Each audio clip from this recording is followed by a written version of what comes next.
Hi అండి. మనం బ్లౌజ్‌కి పైపింగ్ చేసేటప్పుడు క్లాత్ అయితే కట్ చేసుకుంటాం గదా! సో, అదైతే ఎలా కట్ చేసుకోవాలో ఈ వీడియోలో చూద్దాం. ఖచ్చితంగా క్రాస్‌గానే అయితే కట్ చేసుకోవాలండి. స్ట్రెయిట్ పీసెస్ అయితే కట్ చేసుకోవద్దు.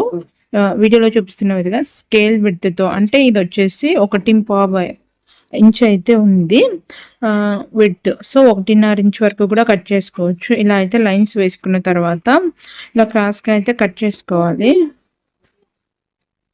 ఇలా ఇలా క్రాస్‌గా కట్ చేసుకొని స్టిచ్ చేసుకుంటే పైపింగ్ చాలా నీట్‌గా వస్తుంది. స్ట్రెయిట్ పీసెస్ తీసుకోవడం వల్ల నీట్‌గా అయితే అస్సలు రాదు. సో, దీన్ని ఎలా జాయిన్ చేసుకోవాలో నేను చూపిస్తాను.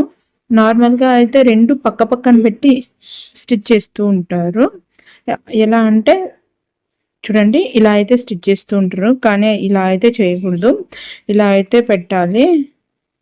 సో, ఎల్ షేప్‌లో వచ్చేలాగా క్లాత్ పీసెస్ 2 పెట్టుకొని ఇక్కడ క్రాస్‌గా అయితే ఒక స్టిచ్ చేసుకోవాలి.